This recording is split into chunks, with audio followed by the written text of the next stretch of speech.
आया ना, और वो पेपर 1 में आएगा। वैसे अगर आप उसको मेंस में रखना चाहो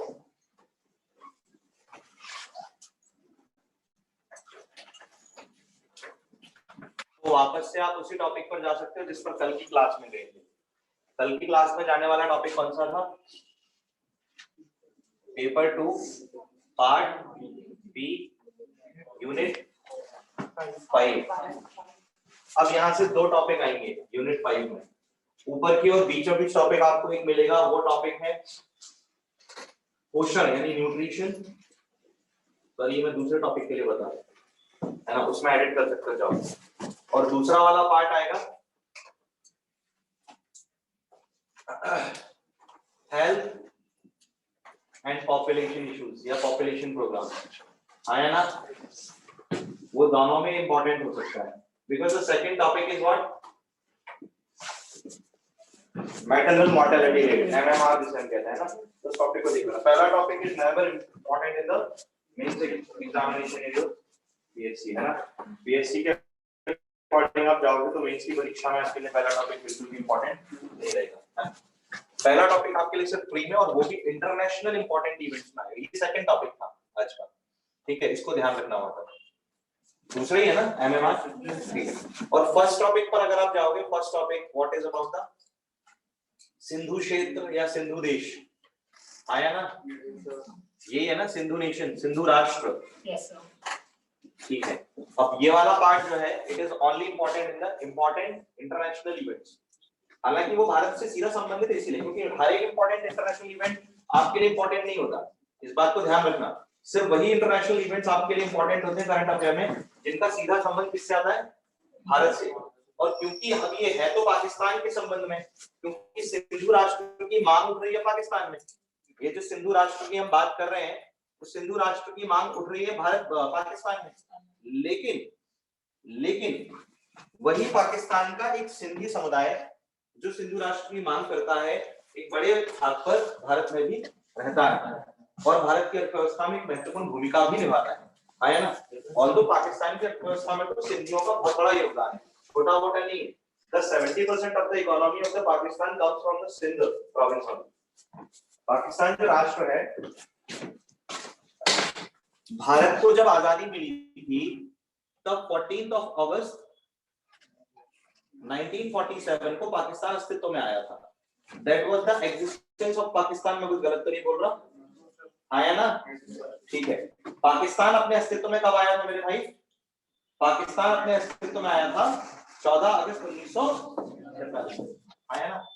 और तब से लेकर आज तक के पाकिस्तान के अगर एग्जैक्टली भौतिक भाग के बारे में बात करें या उस भौतिक भाग को जो कि प्रशासन में बदल गया है, जो कि किसमें बदल गया है, जो कि प्रशासन में अब बदल गया है, उस पाकिस्तान के भौतिक भाग की बात करें तो पाकिस्तान का वो वाला भौतिक भाग जो है अब आज वर्तमान के 4 प्रांतों में बटा हुआ है। कितने प्रांतों में बटा हुआ है?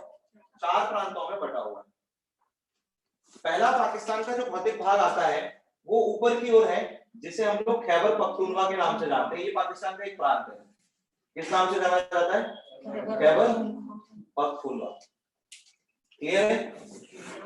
दूसरा पाकिस्तान का जो महत्वपूर्ण भाग आता है वो वाला भाग नीचे की ओर शामिल होता है जिसको नाम दिया गया है पाकिस्तानी पंजाब प्रोविंस। कौन सा प्रोविंस आएगा? तीसरा भाग जो आता है वो ऊपर की ओर शामिल भाग है जिसका नाम है बलूचिस्तान, अफगानिस्तान से जुड़ा हुआ, आया ना। और एक जो शेष बचा हुआ भाग है जो भारत, गुजरात और राजस्थान की सीमा से जुड़ता है वो है सिंध, आया ना। ये 4 भाग है हमारे लिए इंपॉर्टेंट पार्ट। ये वाला है पाकिस्तान के 4 प्रमुख प्रांतों में से एक जिसका नाम है सिंध प्रांत। ऊपर का भाग मैंने इसलिए नहीं दर्शाया this is the POK region. जो पाकिस्तान कभी अपने नक्शे में दिखाता है कभी नहीं दिखाता, तब अपने नक्शे में दिखाता है जब भारत शांत बैठता है। जब भारत शांत नहीं बैठता और आके दिखाता है तो पाकिस्तान अपने नक्शे से हटा देता है। इसको हम कहते हैं पाक ऑक्यूपाइड कश्मीर। क्या कहते हैं? ऑक्यूपाइड कश्मीर, आया ना, यानी कि पाक अधिकृत कश्मीर का क्षेत्र। कौन सा क्षेत्र है? पाक अधिकृत कश्मीर का क्षेत्र, आया ना। These are the 4 provinces of Pakistan. हमारे लिए आज की स्टोरी किससे रिलेटेड है? इसलिए क्योंकि यहाँ एक सिंधी समुदाय रहता है, हालांकि कुछ सिंधी यहाँ से माइग्रेट हुए थे इंडिया की, दैट मींस सम पार्ट। ये सिंधी जो है वो दो पॉपुलेशंस में आते हैं, ये मुस्लिम्स भी हैं और ये हिंदूज भी हैं। वैसे तो सिंधी ना हिंदू है ना मुस्लिम है एक तरीके से, लेकिन हिंदू धर्म के पैतृक देवताओं को उन्होंने अपना देवता बनाया हुआ, उनके नाम उन्होंने अलग कर दिए। जैसे सिंधुओं के मुख्य देवता जो है वो झूलेलाल माने जाते हैं, और झूलेलाल जो है वरुण देव का एक रूप माना जाता है। Is a form of the Lord of air या द लॉर्ड ऑफ स्काई। जो आकाश के देवता वरुण देव माने जाते हैं, सॉरी आकाश के वाटर, लॉर्ड ऑफ वाटर, जल के देवता है ना। तो जो जल के देवता वरुण देव माने जाते हैं, झूलेलाल उनका एक नाम है। ठीक है, तो सिंधी इनको सबसे प्रमुख देवता मानते हैं अपना। तो वो बोल सकते हो that they have been divided into two communities, the first is the Muslims and the second is the Hindu. आया ना, बोल देते पक्का? ओके चलिए इसके साथ कॉपी कर लेना, उसके बाद आ जाओ।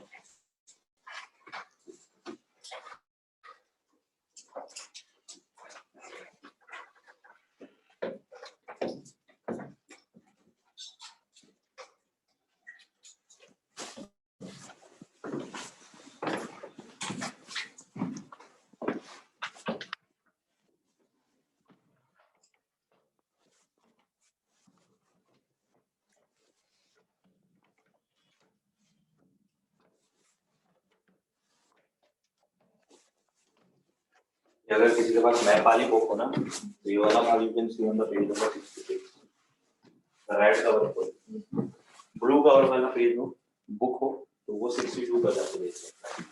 उसमें पूरा एशिया दिखेगा और उससे थोड़ा सा आगे पलट के जाएंगे तो आपको पाकिस्तान का एग्जैक्ट मैप भी दिखाई देगा। हालांकि कुछ ज्योग्राफिकल डिवीजन आपको एडजस्ट होंगे।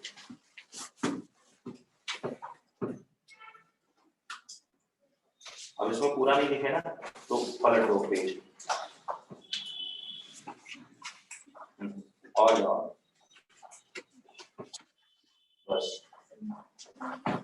देखो दूसरे पेज पर पहला फिगर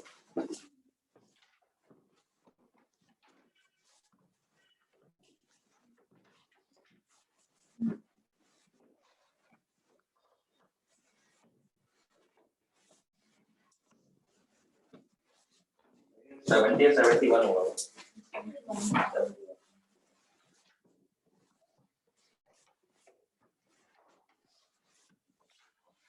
ब्लू कवर का पेज है ना आपके तो 62 का,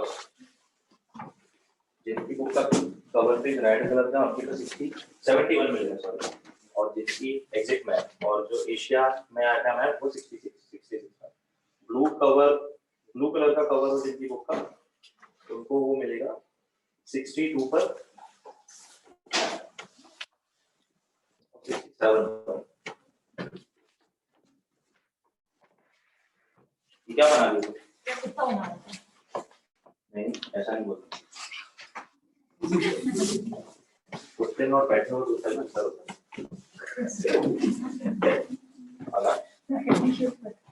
लेकिन ये जो तुमने बनाया है घोंगा लग रहा है। दुश्मन को पहले पहचानो, सब तो मार दोगे, तुम पहचान ही नहीं पा रहे, ऐसे कैसे?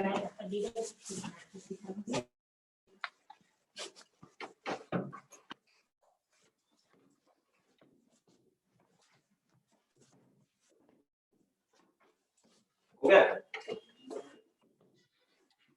इतने के लिए तो इतना आता है जल्दी करो।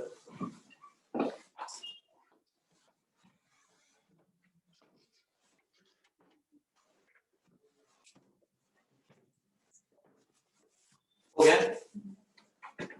नहीं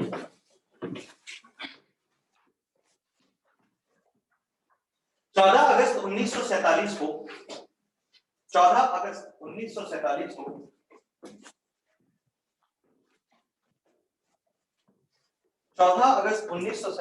को पाकिस्तान के बनने से पूर्व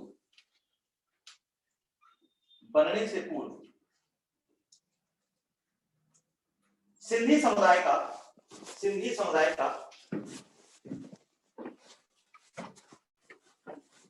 पाकिस्तान की समाज अर्थव्यवस्था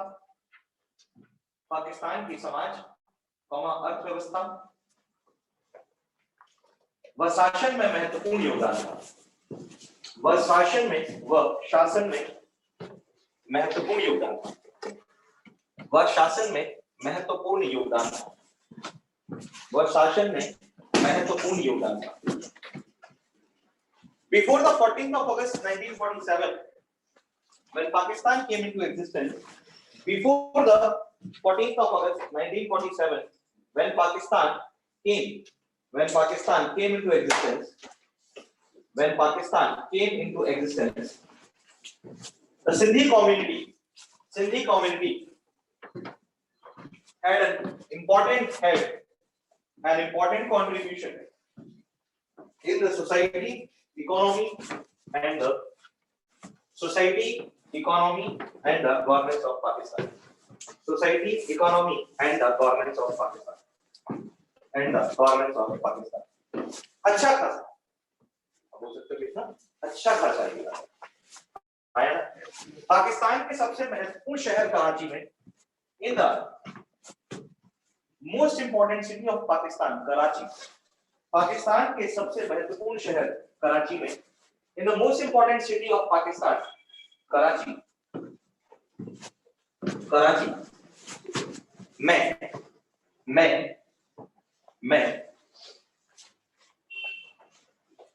the Sindhi population was over 60%. Sindhi जनसंख्या 60% से अधिक थी। Sindhi population was over 60%. Sindhi समुदाय की संख्या 60% से अधिक थी, which is at present is only 9%, जो वर्तमान में सिर्फ 9% है, which is at present is only 9%, जो वर्तमान में सिर्फ 9% है, जो वर्तमान में सिर्फ 9% है। At present is only 9%, वर्तमान में सिर्फ 9% है, only 9%, सिर्फ कितनी है? 9% है, only 9%। आया ना? और ऐसा क्यों हुआ? भाई लिखना, क्या कारण है इसका? The most prominent leaders of Pakistan after its independence, Pakistan की आजादी के बाद यहाँ के महत्वपूर्ण नेताओं, the most prominent leaders of Pakistan after independence, Pakistan की आजादी के बाद यहाँ के महत्वपूर्ण नेताओं जैसे कि सबसे बड़ा गद्दार लियाकत अली खान और इसके आका मोहम्मद अली जिन्ना, गांधी जी का परमप्रिय मित्र। गांधी जी हमेशा यही बोलते, जिन्ना मेरे दोस्त। और ये गांधी जी को क्या बोलता था? गांधी तो महात्मा जी है, महात्मा ही मरोगे, चिंता मत करो। जिन्ना एंड गांधी, गांधी एंड जिन्ना। तो भाई क्यों रहे हो यार? गांधी की वैल्यू जिन्ना से ज्यादा है, यकीन ना है तो हिसाब लगा लो दोनों जगह का पैसा में। ऐसा हंसी खेल समझ रहे हो क्या इस चीज को? कोई गांधी जी 10 रुपए पे भी आया तो जिन्ना से बड़े हैं। 2000 की तो बात ही छोड़ देना, गांधी जी रंग बदलते रहते हैं हर बार, कभी गुलाबी, कभी हरा, कभी पीला, कभी नीला, बैंगनी भी है तो sky blue, out of blue में आ जाएंगे, पर्पल और स्काई ब्लू। क्यों गलत तो नहीं बोल रहा? पक्का मोदी जी ने पहली बार दिखाया है वास्तविकता में पैसा रंग बदलता है साहब। सुना था केवल, पर पैसा नोट बदल दो रंग बदल जाता है, ऐसे ही होता है ना। और उन लोगों को तो बेचारे कोटबट ही खत्म कर दिए, जो पहले लेने देने के नाम पे बोलते थे हरी पत्ती दे, लाल पत्ती दे, अब उनको एक्स्ट्रा कोड रखने पड़ेगा, पीली पत्ती भी दे दे या गुलाबी पत्ती भी दे दे, नहीं है ना? हाँ, गजब कलर कोड बनाया रंग बिरंग। ऐसा कहते हैं कि मोहम्मद अली जिन्ना और जो लियाकत अली खान थे ना, इन दोनों लोगों ने पाकिस्तान के क्षेत्रों में, मूलतः कराची के क्षेत्र में, जो पाकिस्तान का सबसे प्रमुख शहर था, जो पाकिस्तान की एक अच्छी अर्थव्यवस्था बनाते हुए देखा है, और यहाँ सिंधियों की सबसे ज्यादा मेजोरिटी थी, में मुहाजिरों को लाने में सबसे ज्यादा योगदान दिया और सबसे ज्यादा दिलचस्पी दिखाई। मुहाजिर समझते हो? रिफ्यूजी।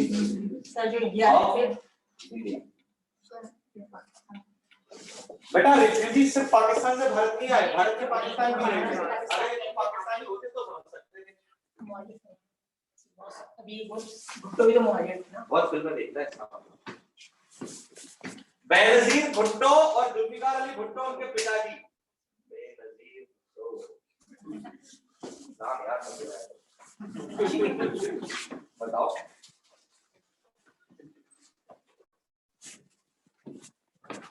दोनों के बाप काहे निकले थे?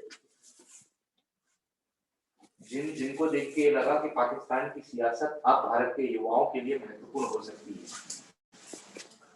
कि पाकिस्तान की सियासत में भारत के यूथ भी दिलचस्पी लेंगे, दोनों के बाप इतने बड़े काहे निकले जिसकी हद नहीं। Zulfikar Ali Bhutto the father of Benazir Bhutto, Nawaz Sharif the father of Maryam से, दोनों लड़कियों का फ्यूचर ही खराब करते थे। वरना सानिया मिर्जा तो बाद में गई, पहले तो ये जो भारत आ जाता, लड़ाइयां हो जाती साहब, क्या समझ रहे हो? हाँ, सेना पे सरहद पे सेना के सांसद खड़ा होता जाके पाकिस्तान तो हम जीत गए। अब सवाल आशिकी का है। 70 के दशक में उन युवाओं से पूछो, अब घर जाके मम्मी पापा से मत पूछने लगना, पापा आप ही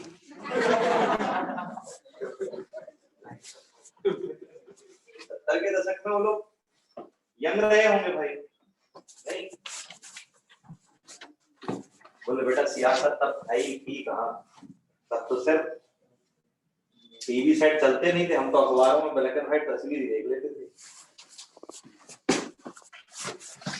ये दोनों ने पाकिस्तान के क्षेत्रों में मुहाजिर यानी कि भारत से गए हुए जो मुसलमान थे उनको बसाने पर ज्यादा उसके दो कारण मूल कारण नंबर 1 कि ये दोनों पाकिस्तान को पूर्णतः मुस्लिम राष्ट्र बनाना चाहते थे और सिंधियों का वास्तविक समुदाय हिंदुइज्म के लिए ज्यादा प्रेरित था, यानी कि तब सिंधियों में हिंदू, ये तो बाद में लेटर कन्वर्टेड टू द इस्लाम। देखो मेरे भाई, सिंधी कम्युनिटी ऐसी इंपॉर्टेंट नहीं है पाकिस्तान के लिए, भारत के लिए भी इंपॉर्टेंट है। पता है क्यों? क्योंकि सिंधी कम्युनिटी जो है वो ओरिजिनल हिंद आर्यन ट्रेस है।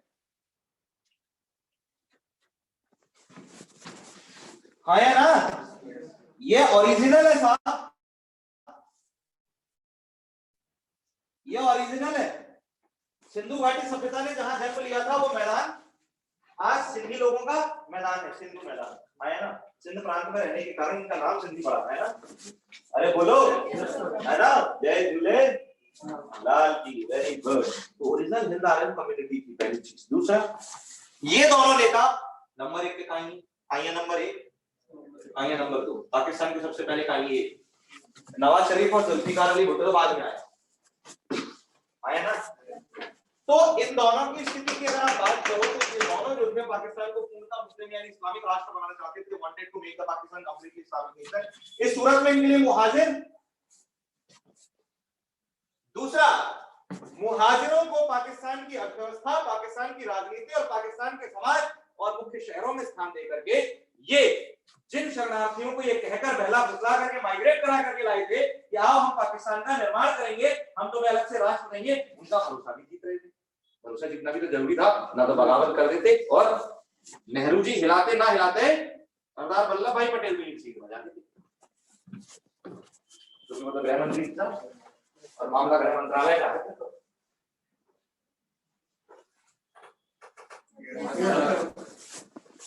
ना। गृह मंत्रालय का मामला कर रहा होता, देखो गिरफ्तारियां होगी ना, कितनी होगी ना।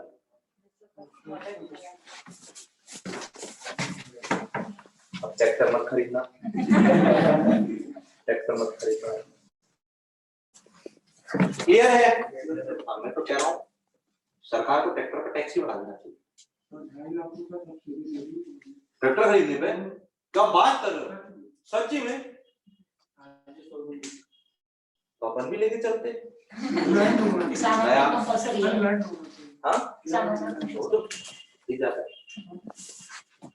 क्लियर है नहीं?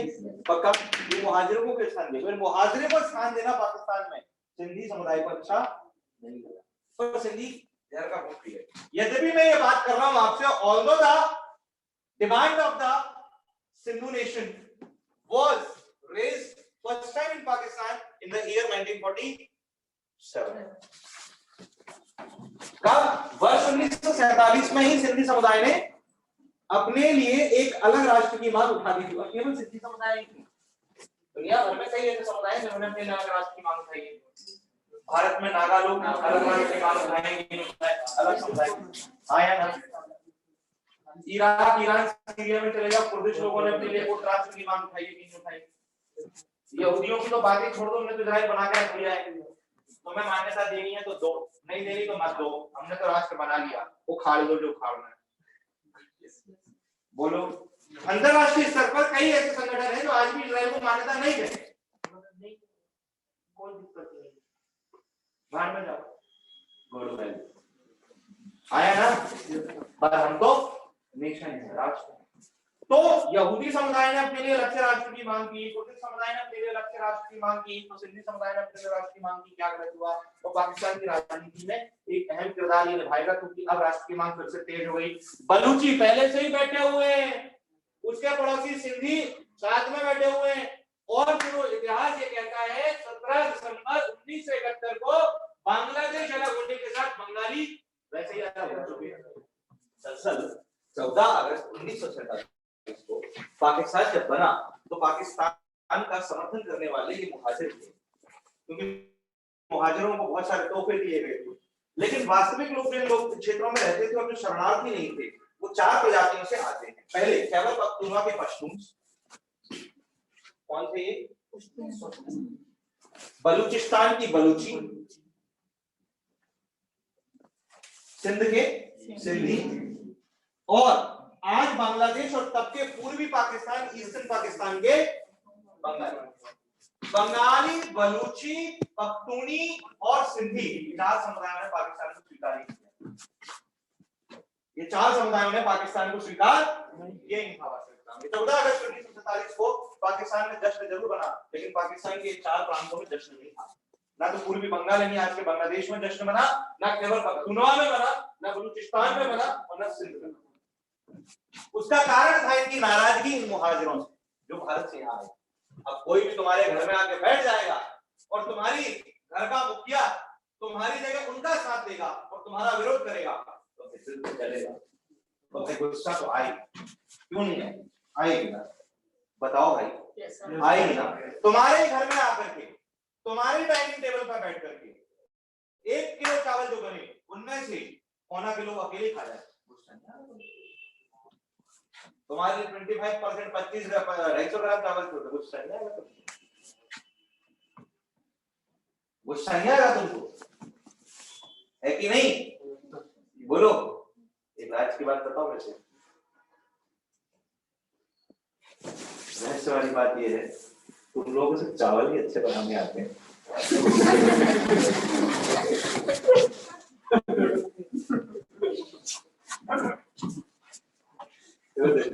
बात है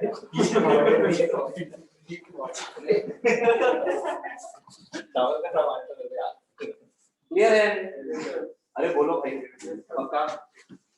तो क्योंकि वो लोग बाहर से आ रहे हैं और सरकार उनका समर्थन कर रही है, ये यहीं के निवासी यहीं के भाषण देते हैं और ये कह रहे हैं कि भाई हमारा हक आ गया। इन्होंने विरोध किया, इन्होंने इनके पीछे सेना छोड़। आज इन्हीं पर अत्याचार हो रहे हैं। बलूचियों के साथ क्या हुआ सबको पता है, सिंधियों के साथ क्या हुआ सबको पता है, पख्तूनियों के साथ क्या हुआ है सबको पता है। जबकि पख्तूनी तो वो थे जो पाकिस्तान के लिए मर मिटने को तैयार थे। आया ना, ज्यादातर ट्राइबल एरिया है। यहाँ पर दक्षिणी क्षेत्र में चले जाओ, जो exactly north west frontier province है, वो पूरा पाकिस्तानी नॉर्थ ट्राइबल एरिया है पख्तूनियों का। दक्षिणी क्षेत्र तो पूरा ट्राइब से ही भरा पड़ा है, अफगानिस्तान की सीमा से लगा हुआ। आया ना, अरे आया ना, बोलो भाई। पाकिस्तान की भौगोलिक क्षेत्र दिखा रहा हूँ, ज्योग्राफिकल पूरे के पूरे सेपरेशन ध्यान से समझ लो और देख लो। आज आया ना। तो इन चारों प्रजातियों ने, इन चारों रेसेस ने पाकिस्तान में विद्रोह मचाया या विरोध किया इस चीज का, और जब विरोध किया तो सरकार ने इनके खिलाफ अपनी गतिविधियां दी। हालांकि 1967 में इस लड़ाई को बहुत ज्यादा बल मिल गया था। उसका कारण था, देखो सिंधियों की, क्योंकि अब मैं बलूचियों की बात नहीं कर रहा, मैं पश्तूनों की बात नहीं कर रहा, बंगालियों की करना नहीं है, क्योंकि बंगाली 1971 में बोल चुके थे भारत से आमी तो होके बोलो माची, और पाकिस्तान को बोल चुके थे तुम ही दूर रहे, है ना। उन्होंने उसी दिन रसगुल्ला खा लिया था, जो रसगुल्ला हमने उनको खिलाया था इंदिरा गांधी सरकार। इंदिरा गांधी में थी ना मुजफ्फरपुर रहमान की, मुजफ्फर ओपन योर माउथ। और क्यों बोल रहा हूँ? और मतलब भी नहीं रहा है दीदी और में वो बहुत क्लियर है। अगर मूवी पर औसा बोलने जैसा बच्चा when Bengali speaking always sweet हाँ यार बोलो। अब 20 साल बाद आफ्टर 20 इयर्स कितने 1967 में इस लड़ाई को या इस विरोध को एक नई दिशा मिली। और वो नई दिशा किस वजह से मिली, उसका क्या कारण था? उसका कारण था कि पाकिस्तान ने सिंधी कम्युनिटी को सिंध प्रांत में उर्दू भाषा जबरन मानने पर, क्योंकि उर्दू को पाकिस्तान ने आधिकारिक भाषा बना लिया, ऑफिशियल लैंग्वेज बना लिया, और सिंधियों को जबरन उस भाषा को मानने पर, जबरन उस भाषा को मानने पर, और क्योंकि सिंधियों को जबरन उस भाषा को मानने पर मजबूर किया गया और सिंधी को कोई स्थान नहीं दिया गया, सिंधियों को गुस्सा आ गया। सिंधी दो ही होते हैं, एक कहानी और एक जात।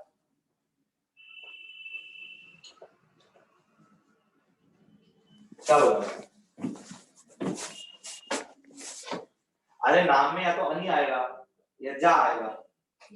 तलरेजा, कुकरेजा, तनेजा, लालवानी, बालवानी, बासवानी, भागनानी, अंबानी, मारवानी, या तो अनि आएगा या जा आएगा। ये दोनों उनके प्रत्यय हैं।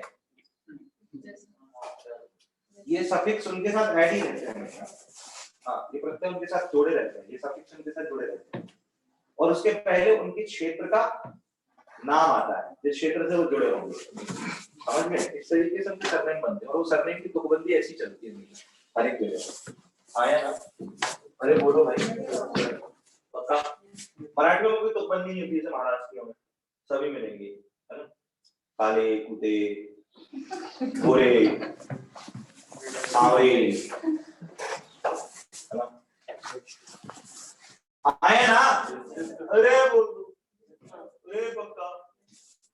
1967 में जब उर्दू को सिंधियों पर जबरदस्ती थोपने का काम किया पाकिस्तान सरकार ने, तो सिंधियों ने इसका सबसे ज्यादा विरोध किया। ऑनवर्ड फ्रॉम दिस डेट सिंधियों ने एक आंदोलन शुरू कर दिया और ये आंदोलन जो था ये महत्वपूर्ण आंदोलन बना सिंधियों के लिए।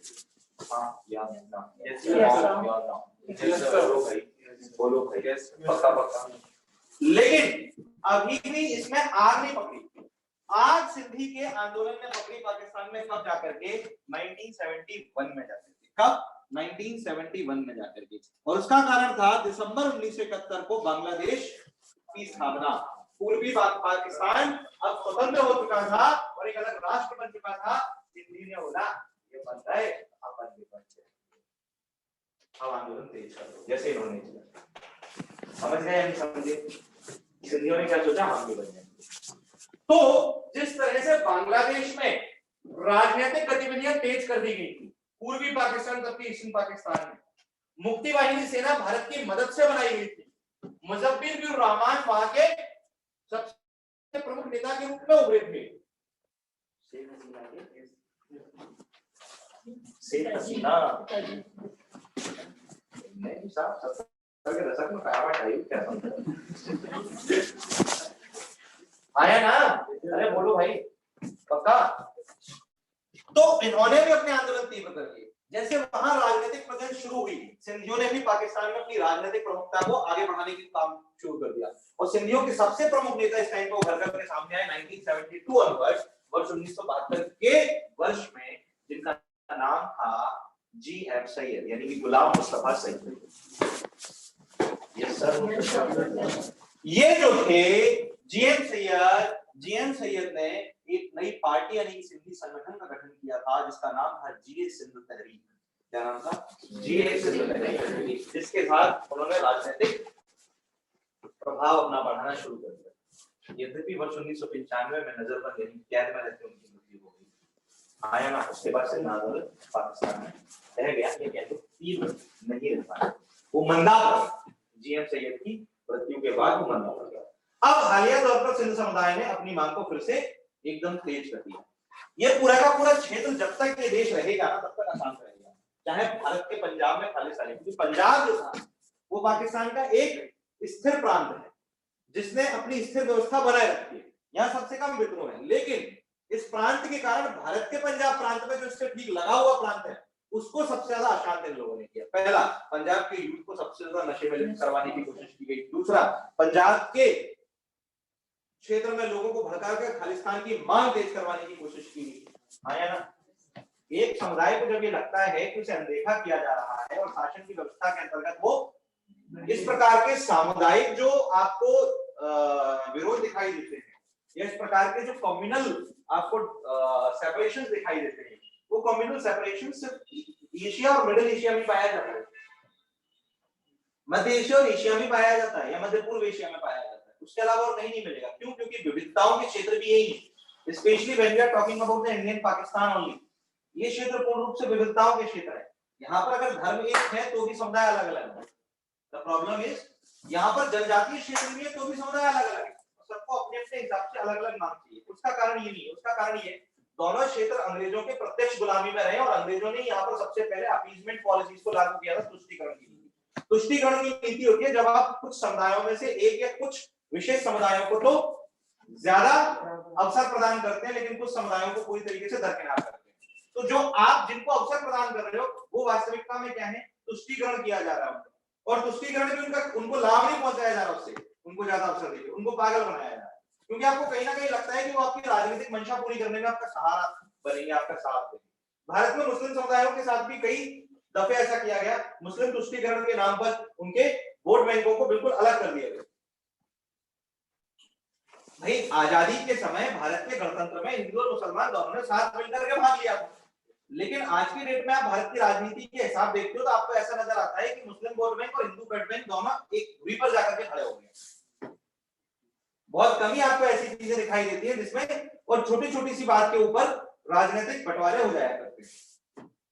एक उदाहरण के तौर पर जैसे उत्तराखंड राज्य जब उत्तर प्रदेश राज्य से अलग हुआ था तो उत्तर प्रदेश का एक समुदाय जो था वो मुस्लिम समुदाय के रूप में बाहुल्य में रहा और इस वजह से उत्तराखंड में देहरादून स्टेशन की बात कर लो तो उस पर देहरादून स्टेशन का नाम उर्दू में भी लिखा हुआ था। ज्यादा पुरानी घटना नहीं। और जब उत्तराखंड राज्य अलग हो गया तो सरकार को लगा कि भैया उत्तराखंड तो देवभूमि है, हिंदू बाहुल्य का राज्य है, तो यहाँ अब इसका नाम संस्कृत में लिखना चाहिए उर्दू की जगह, तो ना उर्दू हटवा के संस्कृत लिखवा दी। ये विषय की विवादता हो गया, जबकि था कुछ भी नहीं। जब वो उत्तर प्रदेश का हिस्सा था तो क्योंकि उत्तर प्रदेश में इस्लाम बाहुल्य है इसलिए वहां नाम उर्दू में भी लिखा हुआ था। अब वो क्योंकि उत्तराखंड में आ गया और वहां की राजधानी बन गया तो उसे देवभूमि की पहचान देने के लिए संस्कृत में नाम लिखवाना था। उत्तराखंड का जब भी हमारे मुंह पर नाम आता हमारे मुंह पर देवभूमि नहीं नाम आता है। आया ना? अरे बोलो भाई, उत्तराखंड एक ऐसा राज्य है जहां पर किसी और धर्म की कोई कल्पना भी ज्यादा नहीं करता। आया ना? बावजूद इसके लेकिन वो विवाद का विषय बन गया। तो ये तो राजनीतिक समीकरण बैठाने के लिए हमेशा से ये अंग्रेजों द्वारा दिया गया हमको तोहफा था जिसमें तुष्टीकरण की राजनीति वो हमको सिखा के रखी। समुदायों के आधार पर जो ये सब हो रहा है वो भी तुष्टीकरण की राजनीति थी। पाकिस्तान में मोहम्मद अली जिन्ना और लियाकत अली खान जैसे नेताओं ने ये जो मुहाजिरों के साथ यानी शरणार्थियों के साथ किया ये भी एक तरीके से तुष्टीकरण की राजनीति थी जिसने पाकिस्तान के मूल समुदायों को उनके विरोध कर दिया। बलूचियों ने विरोध करना शुरू कर दिया है, खैबर पख्तूनख्वा में विरोध चलता है, सेंटर में तो विरोध चल ही रहा है। ये पाकिस्तान की राजनीति के ठीक नहीं है। क्यों? क्योंकि गिलगित बाल्टिस्तान जो यूके के अंतर्गत आता है वो वैसे भी उनके हाथ में है, क्योंकि उसमें वैसे भी उनके खिलाफ बहुत भयंकर गुस्सा पनपा हुआ। दूसरा खैबर पख्तूनख्वा ठीक है, चलो बैलेंस किया जा सकता है, लेकिन बलूच और सिंध को आप संभाल नहीं पाओगे। ऐसी सूरत में पाकिस्तान के पास बस एक ही क्षेत्र रह जाता है जिसे पंजाब के नाम से जाना जाता है। क्या उखाड़ेंगे इसके नाम पर? क्या उखाड़ेंगे इसके नाम पर? वो तो ठीक है कि ट्रैक्टर दिल्ली की ओर दौड़े, गलती से दिशा पलट के यहाँ दौड़ा दिया तो खेल खत्म हो जाएगा। अभी तो बेचारे सरकार से नाराज हैं, अभी वो नाराजगी खत्म तो होने दो, फिर तुम्हारे खिलाफ। समझे नहीं समझे? अभी तो लाल किले पे झंडा लगा है, इस्लामाबाद में तो सीधा जिन्ना हाउस, किसान महासभा, भारत पंजाब, साथ ही साथ भारतीय गणतंत्र का राष्ट्र ध्वज ले बेटा। Once there was in Pakistan.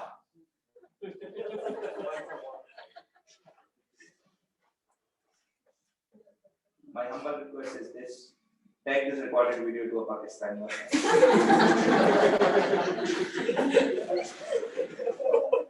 My extra wishes, especially Maulana Azhar Masood and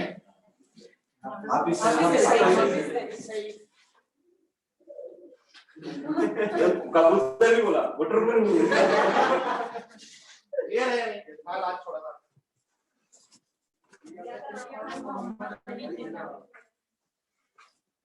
एक मिनट मेरे को बुरा दिखाओ यार अपनी पंचायत में तो भूल जाऊंगा पाकिस्तान की आजादी के बाद यहाँ के मैं देता हूँ मोहम्मद अली जिन्ना ने तुष्टीकरण को अपनाते हुए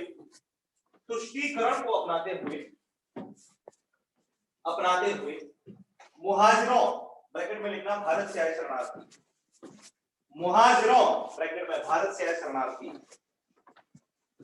मुहाजिरों ब्रैकेट में भारत से आए शरणार्थी मुहाजिरों को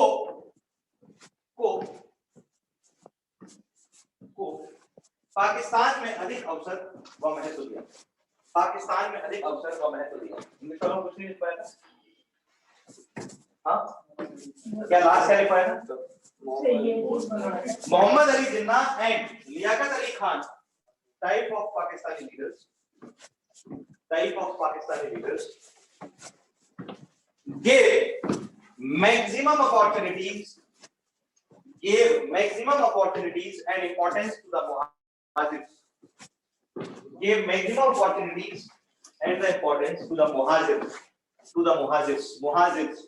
the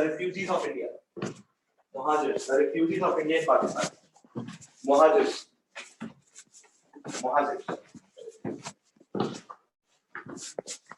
by seeing this appeasement इस तुष्टीकरण को देखते हुए by seeing this appeasement इस तुष्टीकरण को देखते हुए by seeing this appeasement इस तुष्टीकरण को देखते हुए पाकिस्तान के मूल समुदायों पख्तून बलूच सिंधी और बंगालियों ने तत्कालीन पाकिस्तान सरकार का विरोध किया और बंगालियों ने पख्तून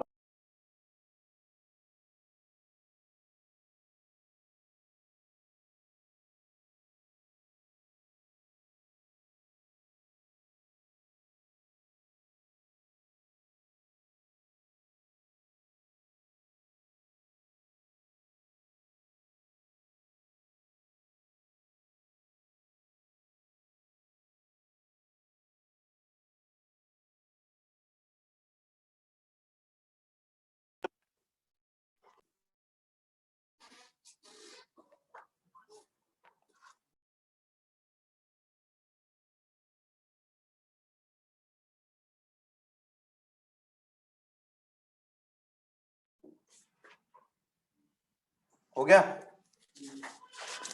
कितनी देर पहले हुआ था अभी हुआ था तत्कालीन पाकिस्तान सरकार का विरोध किया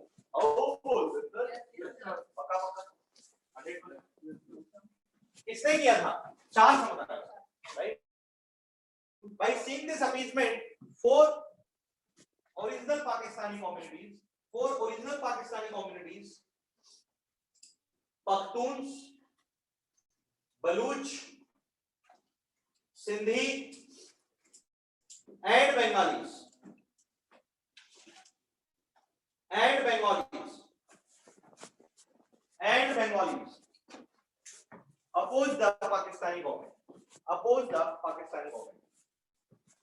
opposed the Pakistani government. In the year 1967, वर्ष 1967 में, in the year 1967,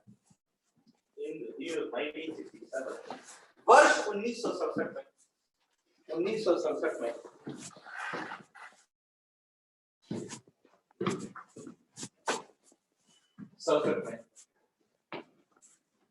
पाकिस्तान में Urdu as official language. Pakistan ने उर्दू को आधिकारिक भाषा बनाया. Pakistan made Urdu as official language. Pakistan ने उर्दू को आधिकारिक भाषा बनाया. Made Urdu official language. Urdu को आधिकारिक भाषा बनाया.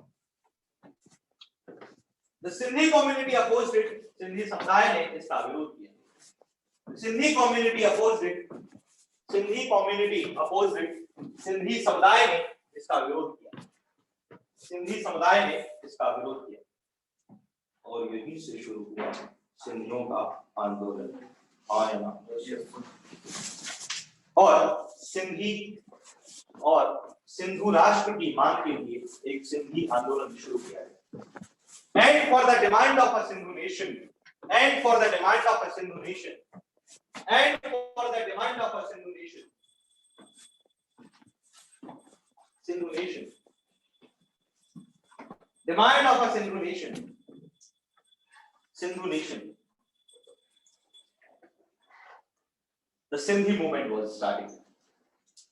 In the year 1971, वर्ष 1971 में, in the year 1971, वर्ष 1971 में,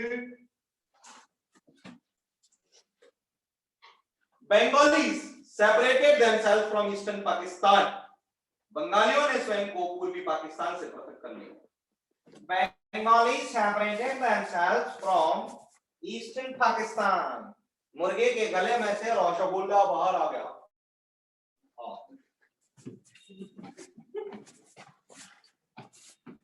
बंगालियों ने ईस्टर्न पाकिस्तान से खुद को अलग कर लिया।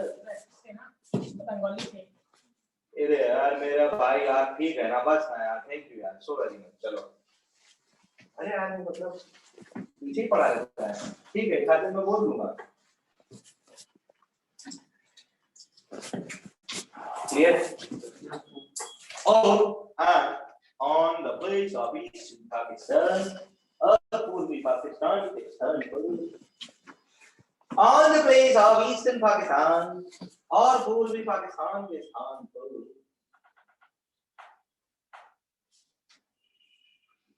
बांग्लादेश की स्थापना की। Bangladesh was established.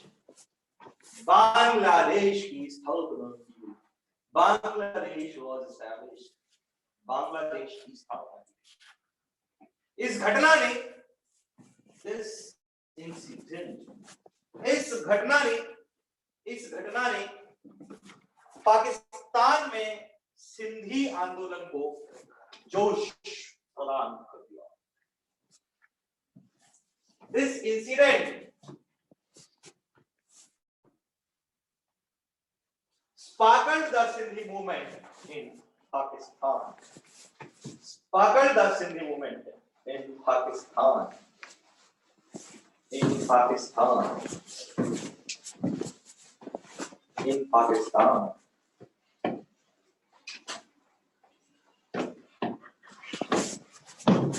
पाकिस्तान में लोग पिकनिक मनाने जाते होंगे तो ऐसा फील आता होगा ना कि हम 5 स्टार होटल में खाना खाने जा रहे हैं। सब्जियों का भाव तो वही है।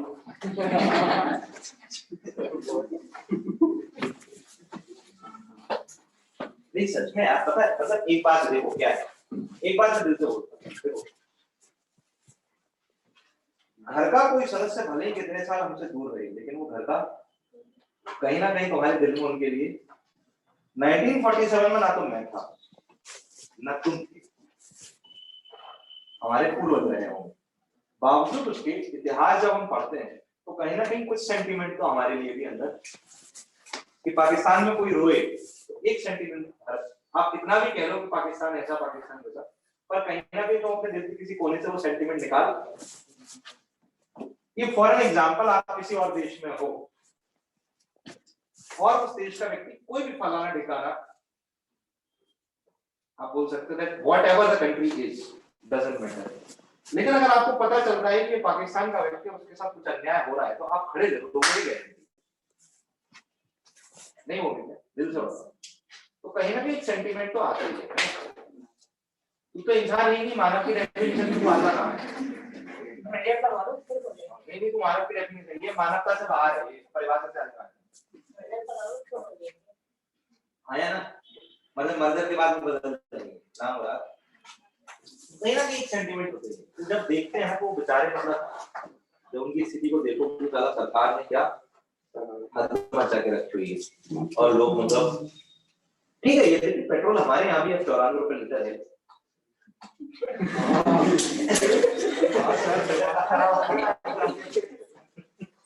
अब तो वो कोरोना के नाम पे वैट बढ़ाया जा रहा है। कोरोना रिकवरी टैक्स नाम रखो उसका। The name must be corona recovery tax. काहे को वैट नाम रखते हो? क्या है वैट? वैल्यू एडेड टैक्स क्या होता है? पता ही नहीं, हमने सुना ही नहीं था। नया tax, new tax has been introduced in India, that is the corona recovery tax. A surprise given to the Indian citizen by the government of India after the COVID-19. Very good. पर ये भी तो नहीं मान रहे, इन्हें भी तो वैक्सीन फ्री में चाहिए। सरकार कहीं से तो वसूलेगी। देख बेटा, या तो तू 950 रुपए की 10 लीटर पेट्रोल डलवा ले, या तू 950 रुपए का टीका लगवा। तेरे को हमने दो ऑप्शन दे दिए,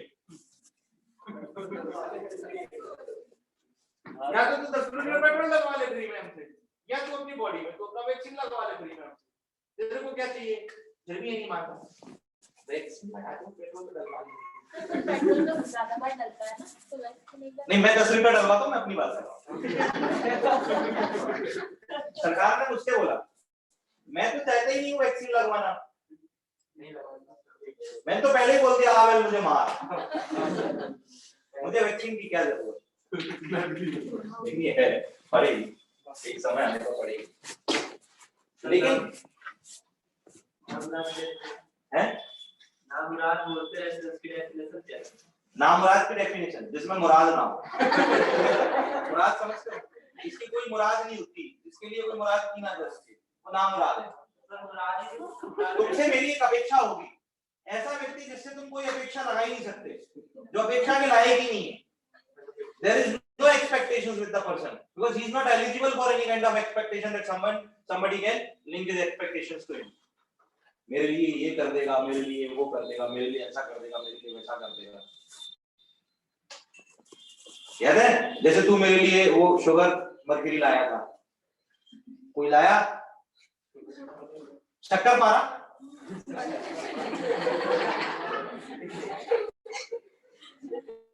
तो गलत क्या बोला? इंग्लिश में शुगर मरकरी तो बोलेंगे इसको, शक्कर शुगर पारा mercury, Hg, the only liquid metal।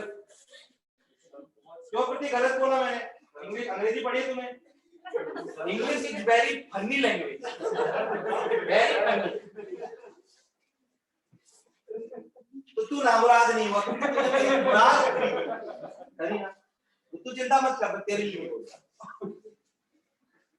ये भी नहीं, कॉफी लेके आया, ये बच्चे लड्डू लेके बोले तो नामुराद वो है जो, और उससे भी ज्यादा नामुराद वो है जो सब कुछ होते हुए चावल के कंटेनर के पास तक ही है और थाली क्यों नजर बैठा है।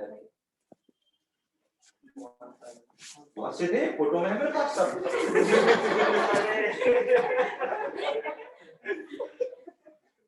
चलो चल बेटा, तू नामुराद नहीं से वो इनको बड़े उससे मतलब पता है, कल थैली लेके आया मेरे पास, बोलता सर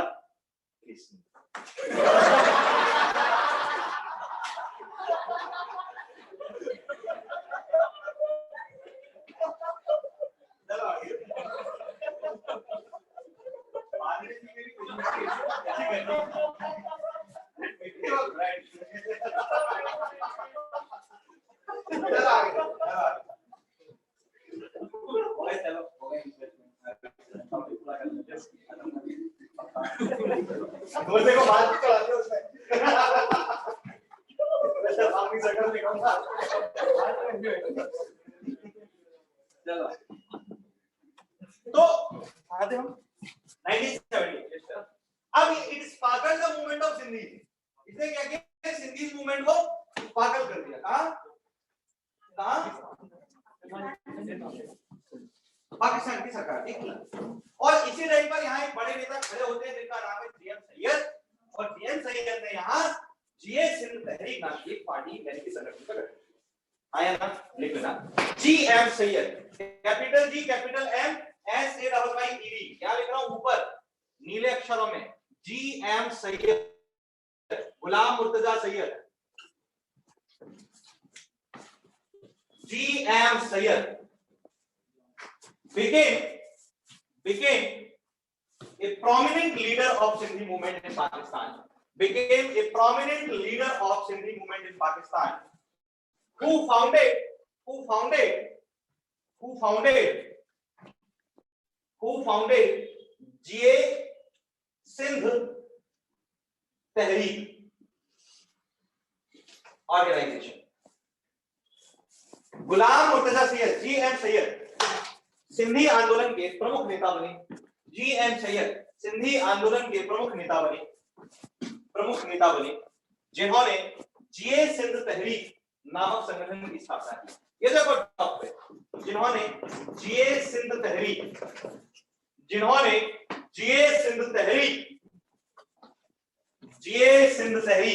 नाम के संगठन की स्थापना की।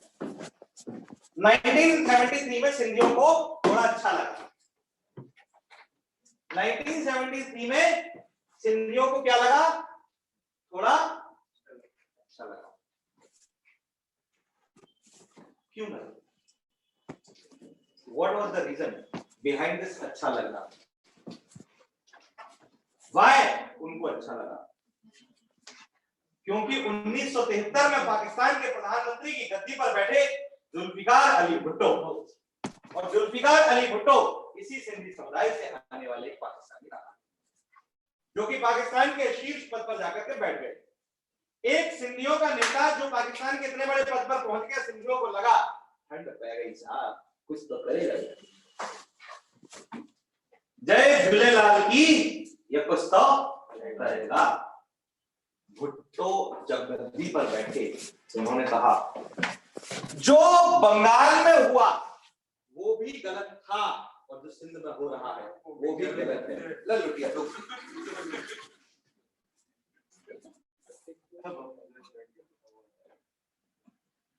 इसे कहते हैं शुद्ध, बिना किसी मिलावट का राजनीतिक आदमी। समझे? हाँ, जो अपने भाइयों के अधिकार के लिए लड़ा और राष्ट्र के लिए सब कुछ किया। Bhutto was a great personality था। जन्मा मुंबई में, लेकिन सदर बना पाकिस्तान का।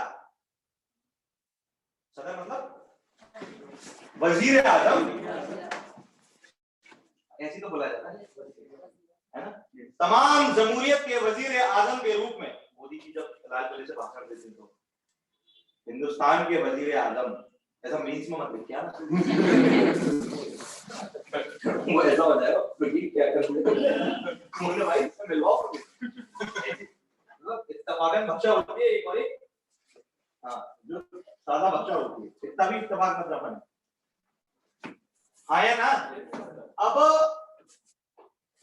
जियाउल के लिए एक अच्छा स्टेटमेंट ऐसा मिलता है 1965 में Ziaul was the at the time of the India-Pakistan war, he was the Minister of External Affairs in Pakistan. Yahya Khan was at that time the president. Ziaul जो थे इस टाइम पर यूएस के प्रेसिडेंट से मिलने गए, जिनका नाम था जॉन एफ कैनेडी।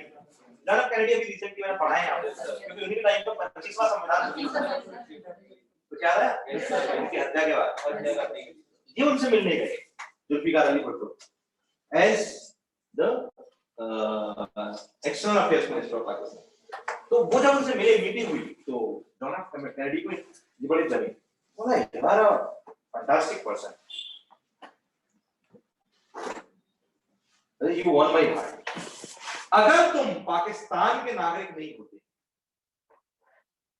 तो तुम मेरी कैबिनेट में एक मंत्री होते, अगर तुम अमेरिकी नागरिक होते तो तुम मेरी कैबिनेट में क्या होते? एक मंत्री होते।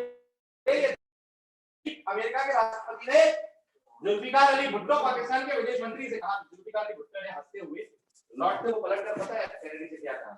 सर अगर मैं अमेरिका का नागरिक होता तो मैं आपकी जगह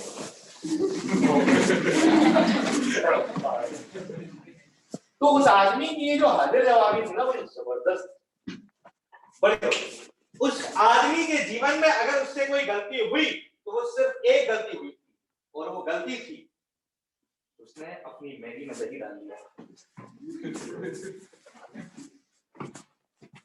और जो मटर थी वो पूरी बैगन के भरते में डाल दी थी बिरयानी।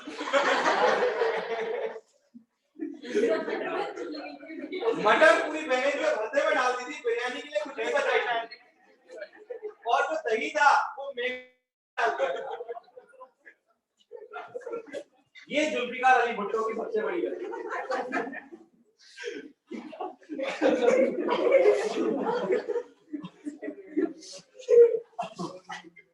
मैंने क्या कहा? दरअसल जुल्फिकार अली भुट्टो की सबसे बड़ी गलती थी मैगी में दही डालने का मतलब पाकिस्तान की सेना का प्रमुख जिया उल हक को बनाना। पाकिस्तान की सेना का प्रमुख, किसी भी देश की सेना का प्रमुख, पहली जो सबसे दोजम दर्जे की क्वालिटी होती है वो ये that he must be fluent in English. And Zulfikar Ali Bhutto was saying it to, my name is Zulfikar Ali Bhutto. Sorry, Zia ul Haq, like this. He was not fluent in English. वो पाकिस्तान की सेना में इतने बड़े पद पर नहीं था कि उसको सीधे पाकिस्तान की सेना का मुखिया बना दिया जाना चाहिए था। दूसरा, उस आदमी की शक्ल अच्छी नहीं थी। और खतरनाक दिखता था, चंगेज खान जैसा, सेम टू सेम डेट तो। हाँ, चाइना टाउन से आया। और अगला, जुल्फिकार अली भुट्टो, सॉरी जिया उल हक वास्तविकता में ट्रस्टवर्दी आदमी नहीं था। और कई सारे सलाहकारों ने ये बात जुल्फिकार अली भुट्टो से कही भी कि इस आदमी को इतना महत्वपूर्ण पद नहीं देना चाहिए था, क्यों दिया तुमने, इसको हटाओ यहाँ से, भुट्टो नाम है। भुट्टो जिया उल हक की वजह से ना माना। Yahya Khan was a great personality था, लेकिन याहिया खान से जमी नहीं। याहिया खान मतलब प्रेसिडेंट, वो ये पहले उन्हीं के दल में थे, जुल्फिकार अली भुट्टो।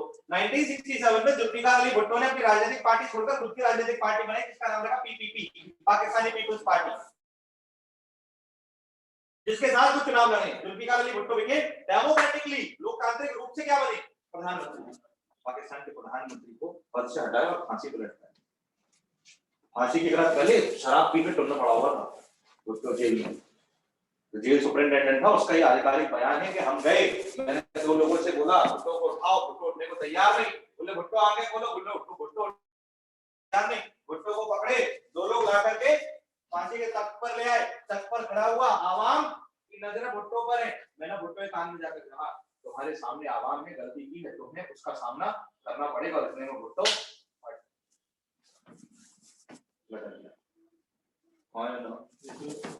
ये हत्या की सजा नहीं थी, वास्तविकता में भुट्टो ने आत्महत्या की जिया उल हक को, क्योंकि भुट्टो की सजा, भुट्टो पर चलने वाला कोर्ट ट्रायल और सुप्रीम कोर्ट से आने वाली फांसी का, ये सब में जिया उल हक का हाथ माना जाता है। क्योंकि जिया उल हक पाकिस्तान में सबसे अहम पद पर जाना चाहता था, उसके सिर्फ पाकिस्तान की सत्ता उसको दिखाई दे रही थी। वो तो 99 की बात है जब नवाज शरीफ के को डबल क्रॉस किया परवेज मुशर्रफ ने, और वो एक अलग बात है कि दोनों ही भगोड़े घुसे। Sharif is in the jail and Pervez Musharraf is actually fled from Pakistan, आया ना। तो वो तो क्या दोनों पे आरोप लग गए, वो एक अलग बात है। तो दोनों की किस्मत अच्छी थी, दोनों की किस्मत घटी हुई थी। लेकिन यहाँ की बात अगर आप करो एक फैक्ट के तौर पर, जिस दिन जुल्फिकार अली भुट्टो को नजरबंद किया गया था जिया उल हक के आदेश पर, जरा ध्यान से सुनना, उसके ठीक कुछ दिन पहले ही जुल्फिकार अली भुट्टो ने दरियादिली दिखाते हुए,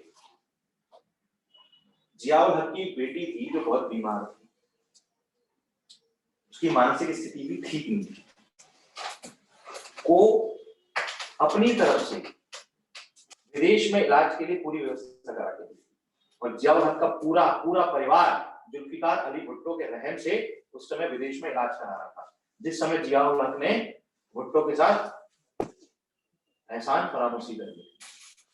और जुल्फिकार अली भुट्टो जब तक फांसी पर नहीं लड़ गया जीवन में चैन पड़ी। ये उसकी सबसे बड़ी गलती थी कि उसने अपनी मैगी में दही डाल दिया। मैगी टेस्टी तो लगी लेकिन पची नहीं, डाइजेस्ट नहीं हो पाई। जब डाइजेस्ट नहीं होती तो कब्ज हो जाता है, जो भुट्टो पहचान नहीं पाया इस कब्ज को, बवासीर में बदल गया। समझे नहीं समझे, बोल तो देखता है बोलो भाई। और जिसको बैठाना था गद्दी पर, वो मटर तो मैं इस्तेमाल करना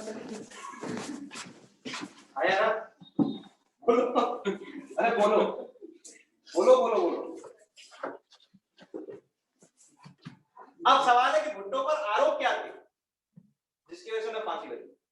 दरअसल 1973 में जब भुट्टो प्रधानमंत्री के पद पर बैठे थे तब लोकतांत्रिक चुनावों में भुट्टो के द्वारा अपने राजनीतिक प्रतिद्वंदी की हत्या करा दिए जाने का आरोप उन पर लगाया गया। He was accused that he ordered to kill or assassinate his political opponent, जिनका नाम था अहमद रजा खान कसूरी, है ना। कहते हैं कि भुट्टो के आदेश पर ही उसको असैसिनेट किया गया, अपने राजनीतिक प्रतिद्वंदी को मारकर जो गद्दी पर बैठे। इस वजह से चुनाव को खारिज होने का आधार हो गया था, साथ ही साथ भुट्टो को अरेस्ट भी किया गया था। और ये प्रमाणित करते हुए पाकिस्तान के उच्चतम न्यायालय सुप्रीम कोर्ट ऑफ पाकिस्तान ने भुट्टो पर ये आरोप सिद्ध कर दिया था और भुट्टो को सजाए मौत दी। हालांकि भुट्टो ने उसके खिलाफ अपील डाली और भुट्टो बड़े मस्त जेल में रहते थे। सुबह सुबह रोज अखबार पढ़ते थे, सूप पीते थे, मैगी में फिर दही डाल खाते थे और वापस सोने के बैरक में चले जाते थे। लेकिन अपील उनकी खारिज हो गई और भुट्टो को फांसी पर लटका दिया। हाँ या ना? बोलो भाई। यहीं से भारतीय युवाओं का दिल टूट गया, क्योंकि उन्होंने सोचा बेनजीर भुट्टो शीर्ष पद पर जाती, अगर भुट्टो पाकिस्तान की राजनीति में और ऊंचा कद बढ़ा देते, अगर वो जीवित रहते तो। बेनजीर भुट्टो अगर बहुत ऊंचे पदों पर जाती तो बेनजीर भुट्टो की रोज आए दिन हिंदुस्तान के अखबारों में तस्वीर छपती, अखबारों की बिक्री बढ़ जाती, लोग खरीदते। प्रतीक तो भुट्टो मतलब मिलके आया हुआ है, तो हड़प्पा का भी बताया आया ना। तो 1973 में सिंधी आंदोलन को भुट्टो के प्रधानमंत्री बनने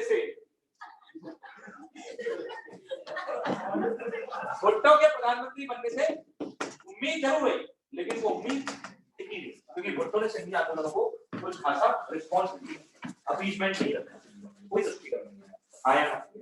बोलो भाई। पक्का ये है कहानी पाकिस्तान में सिंधी आंदोलन की। सिंधी समुदाय भारत में भी है, सिंधी समुदाय पाकिस्तान में भी है। यदि ये विद्रोह थमता नहीं है तो आज नहीं तो कल, लेकिन भारत को फिर प्रत्यक्ष तौर पर पाकिस्तान की राजनीति में हस्तक्षेप करना ही पड़ेगा, क्योंकि पड़ोसी मुल्क में होने वाले असंतुलन से भारत के राजनीतिक समीकरणों में भी असंतुलन आने की संभावनाएं बिल्कुल रहेगी, और विशेष तौर से एग्जैक्टली उन प्लेसेस पर जो भारत की सीमाओं से जुड़े हुए। इसीलिए और पाकिस्तान की आंतरिक राजनीति में आने वाले असंतुलन में हस्तक्षेप करने का अधिकार सिर्फ और सिर्फ भारत ही रखेगा, और कोई रखेगा भी नहीं, क्योंकि उसे समझ भी सिर्फ भारत ही सकता है। चीनी तो चाउमीन बना के आ जाएंगे, चीनी तो चाउमीन बना के आ जाएंगे, आया ना। इसीलिए भारत ही समझ सकता है, because India actually Pakistan was an essential part of India before independence, that's why. भैया डीएनए पर असर तो करेगा, and that's why the topic is very important for you all. Question देखेंगे बेटा आज का।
Okay, it says that Sindhu देश के संबंध में निम्नलिखित कथनों पर विचार कीजिए। First question, consider the following certain statement in relation with Sindhu देश। इट सेज सर्वप्रथम 1930 में ब्रिटिश के विरुद्ध गुलाम मुर्तजा सैयद ने सिंधु देश की मांग को लेकर एक आंदोलन किया था, और ये कथन बिल्कुल सही है। गुलाम मुर्तजा सैयद ही 1972 में सिंधु आंदोलन के प्रमुख नेतृत्वकर्ता बने, लेकिन 1930 में इन्होंने सबसे पहले ब्रिटिश के विरुद्ध भी इस आंदोलन को शुरू कर दिया था। The statement is very correct. है ना, कोई गलत नहीं है। First in 1930 a movement was organized by the slave Murtaza, Ghulam Murtaza Syed, translate कर गया, गुलाम Murtaza Syed against the British demanding the Indus country or the Indus nation or the Sindhu nation. Second, 1947 में स्वतंत्र पाकिस्तान की अवधारणा को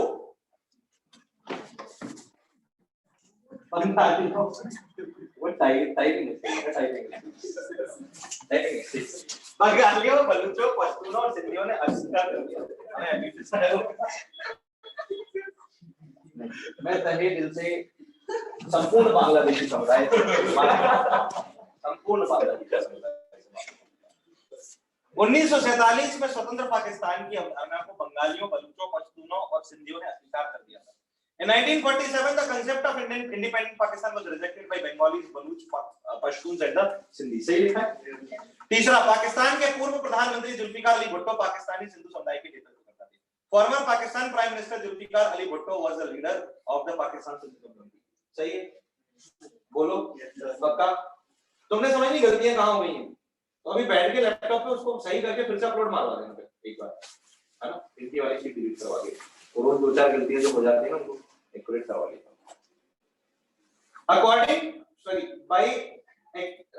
Apart from the exceptional mistakes printed in the or typed, all of this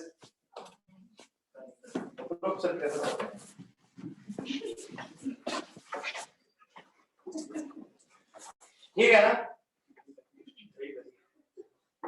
जी आप बोल कोई बात नहीं, मैगी भी दही बहुत टेस्टी होती है।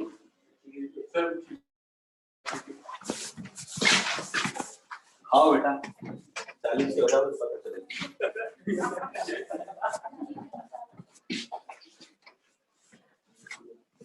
Okay, next topic is मातृ मृत्यु दर, maternal mortality rate.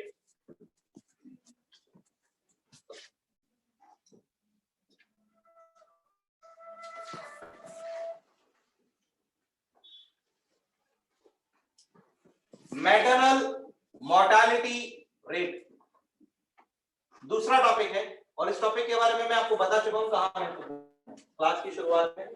मातृ मृत्यु दर यानी प्रसव के दौरान, प्रसव के पूर्व या प्रसव के बाद, कुल मिलाकर के गर्भ धारण करने से लेकर के बच्चे के जन्म के कुछ समय बाद तक प्रेगनेंसी से जुड़े हुए किसी भी प्रकार के डिसऑर्डर की वजह से या फिर प्रेगनेंसी के बाद सही न्यूट्रिशन ना मिल पाने की वजह से किसी आकस्मिक स्थिति को छोड़कर, परिभाषा कहती है, except from any emergency condition, जैसे कि सर्जिकल बर्थ के दौरान या सिजेरियन में किसी तरीके की चूक हो जाने के कारण या किसी और बीमारी के कारण, प्रेगनेंसी कॉम्प्लेक्स हो जाने के कारण, ये आकस्मिक स्थितियां होती हैं। वो छोड़कर इन स्थितियों में किसी स्त्री की मृत्यु को मातृत्व मृत्यु दर के नाम से जाना जाता है। मातृत्व इस दर को कम करने के लिए भारत सरकार ने कई प्रयास किए, क्योंकि स्वतंत्रता प्राप्ति के बाद भारत की जनसंख्या गणना यानी सेंसस में आने वाले आंकड़े जो भारत के रजिस्ट्रार जनरल द्वारा प्रस्तुत किए जाते हैं, रजिस्ट्रार जनरल ऑफ इंडिया आ गया, कैसे कर लो भाई, बोलो बोलो, यस सर, अरे बोलो बोलो, आया ना, यस सर। सैंपल रजिस्टर सर्वे अलग से होता है इसके लिए, नमूना रजिस्टर सर्वेक्षण आया ना, के द्वारा जो एनएसएसओ करता है, नेशनल सैंपल सर्वे ऑर्गेनाइजेशन, उसके अंतर्गत आने वाले आंकड़ों को देखते हुए भारत सरकार बड़ी सब रहेगी कि भारत में शिशु एवं मातृ मृत्यु दर बहुत है। यद्यपि सरकार द्वारा कई प्रयास किए गए, उदाहरण के तौर पर प्रधानमंत्री मातृत्व वंदना योजना, मातृ वंदना योजना में भी चली रही है, आया ना, प्रधानमंत्री मातृत्व सुरक्षा आश्वासन इनिशिएटिव जो सुमन के नाम से चल रहा है, प्रधानमंत्री जननी सुरक्षा योजना, जननी एवं शिशु सुरक्षा कार्यक्रम, लक्ष्य योजना, पोषण अभियान, आया ना, ये सारी की सारी योजना, ये सारे के सारे अभियान किसलिए चल रहे हैं, मोर्टेलिटी और infant mortality rate. Maternal mortality rate यानी मातृ मृत्यु दर को कम करने के लिए, इन्फेंट मोर्टेलिटी रेट यानी कि शिशु मृत्यु दर। जन्म लेने के पश्चात या जन्म लेने के पूर्व या जन्म लेने के समय, प्रसव के पहले, प्रसव के बाद या प्रसव के दौरान शिशु की मृत्यु हो जाना, प्रसव के पूर्व, प्रसव के दौरान और प्रसव के बाद माता की मृत्यु। ये प्रति 1 लाख की दर पर गणना की जाती है। कितनी पर बेटा? प्रति 1 लाख की दर पर गणना की। तो आप क्या कह सकते हो, जरा ध्यान से सुनना इस बात। हाउ टू डिफाइन इट, किस तरीके से इसको परिभाषित किया जा सकता है। हाउ करना, इसकी परिभाषा जन्म लेती है कि किसी महिला के प्रसव के पूर्व, गर्भ धारण करने के बाद, प्रसव, after, sorry, before the delivery, during the delivery और प्रसव के कुछ समय बाद, हाँ या ना, बाद तक आकस्मिक स्थितियों को छोड़कर, आकस्मिक मतलब इमरजेंसी, किसको छोड़कर बेटा? आकस्मिक स्थितियों को छोड़कर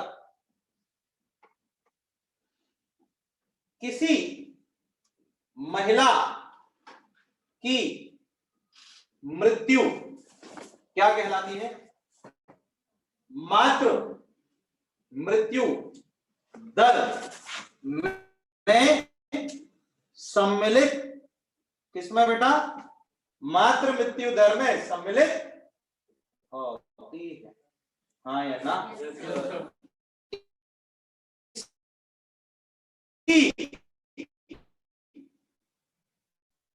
गणना प्रति माता की जाती है, यानी कि 1 लाख स्त्रियां जीवित, इनमें से एक पुत्र की मात्रा महामाया जो मातृ मृत्यु दर के अंतर्गत के जन्म के साथ जो महामाया की मृत्यु हुई, तो वो घटना मातृ मृत्यु दर में सम्मिलित। हाँ या ना?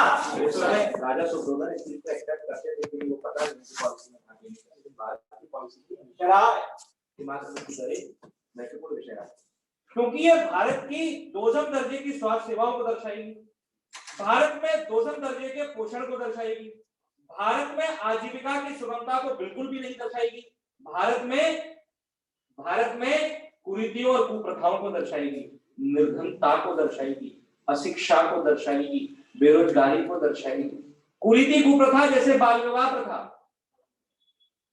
या कि फिर अशिक्षा, लोगों को यह पता नहीं होता कि बच्चों के जन्म में अंतर, ये भी मातृ मृत्यु दर का एक कारण है, ये भी मातृ मृत्यु दर का एक, कि बच्चों के जन्म में अंतर होना चाहिए, हाँ या ना? अरे बोलो भाई। We have the human production machines, we Indians, आया ना? क्योंकि हमारे पास तो प्रोडक्शन रेट सबसे हाई है, और यही कारण कि भारत में मातृ मृत्यु दर की स्थिति अभी चिंता है। तो भारत में मातृ मृत्यु दर की स्थिति जो है, ये परिभाषा समझ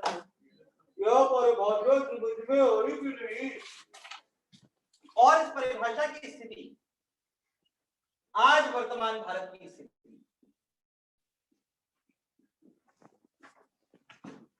क्या कहती है? द प्रेजेंट इंडिया और इन प्रेजेंट इंडिया,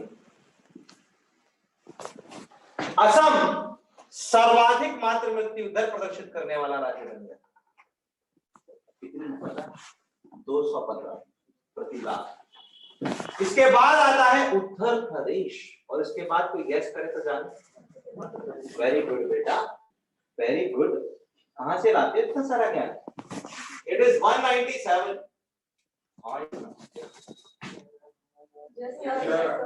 अरे हाँ या ना? और तीसरे नंबर पर आता है मध्य प्रदेश। हाउ के now? The important portion is that the least ratio is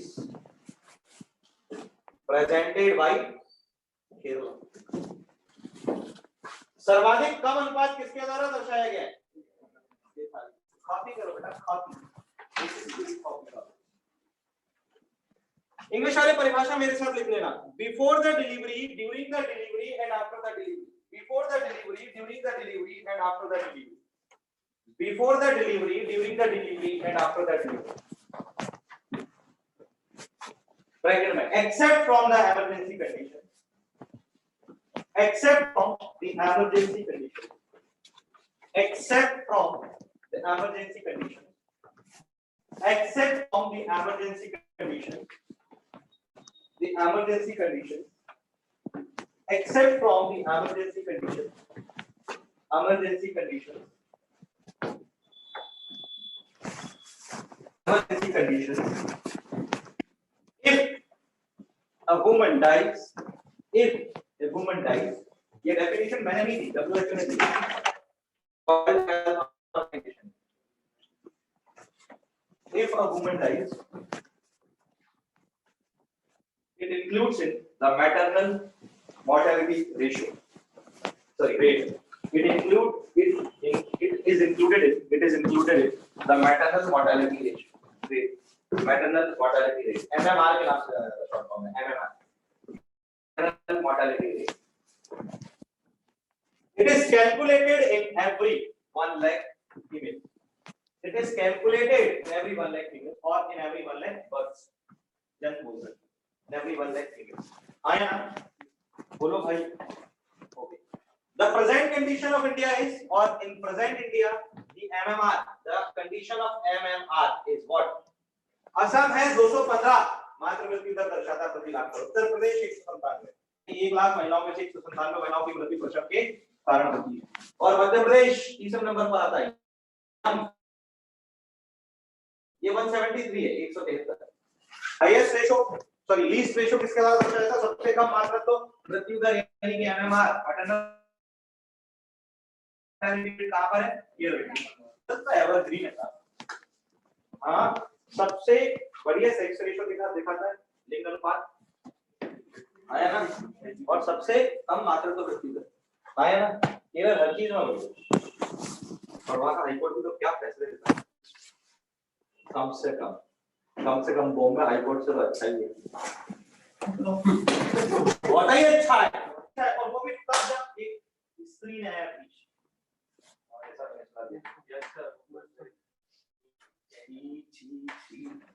शर्मनाक है. और वो जो आदमी जो एक्यूज था उसने लड्डू बांटे होंगे. ये मेरे साथ है. परिभाषा भी क्या दी है यार न्यायाधीश महोदय ने. मतलब परिभाषा देखी आपने? पढ़ी हो? संविधान है और पढ़ते हो नहीं सारी किताबें. तो क्या हुआ बॉम्बे हाईकोर्ट का फैसला? फिर रुक जा एक मिनट, मैंने लिख दिया पास. मेरा भी दिन आता है. आप बोल बेटा क्या हुआ बॉम्बे हाईकोर्ट में? नाम मुराद न्यूज़पेपर पढ़ता नहीं. बगल वाले इधर आ गए. इधर बेटा. ओ भैया पीछे. हां अंदर. वाह वेरी गुड. इधर वाह बेटा आपको पूछा पता. एक मिनट रुक पता. बताओ नारी भूतर के नारी का दर्द नहीं सकता. इधर बताओ किस काम की नारी. इधर नहीं पता. पढ़े नहीं. न्यूज़पेपर अपन पढ़ते ही नहीं सर. इधर पता है. इधर वेरी गुड बेटा. ये क्या लड़की. बस बेटा बस ये बेटा. हां टेंशन मत करो. तुम्हारी तनखा जमुड़ा बनी सब गाड़ी. इधर आओ. हां बेटा बोलो. अब ये सुनाइए क्या. लेकिन बोला था कि जो मतलब छेड़खानी करे उसको रेप के उसमें ले जाएगा. इसके स्किन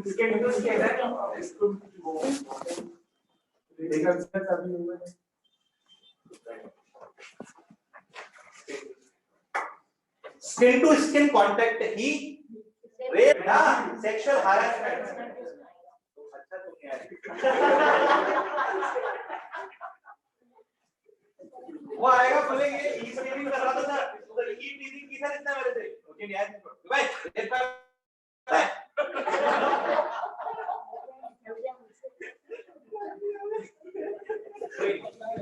जवान है बेटा.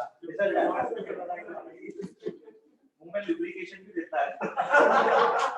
जितनी भूख लगेगी उतना लुब्रिकेशन आएगा. जवान तो चल जाएगा. इसका मतलब चल आगे ऐसा मसला आ रहा है यार. फिर वही वाली बात.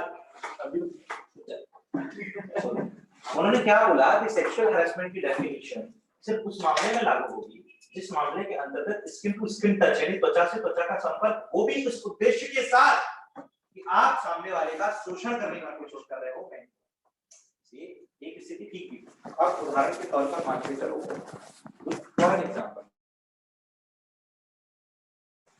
आज इसको हर तरीके से देखने की कोशिश करें। एक आदमी है, बस में जा रहा है, बस ऐसी चल रही है, कम से कम अपनी भोपाल की सिटी बस ऐसे भी और ऐसे भी चल रही है। इनके लिए तो आरक्षित जगह है, और अपने लिए तो ये चाहे महापौर का पास बनवा लो, चाहे तुम पैसे लेके चढ़ जाओ,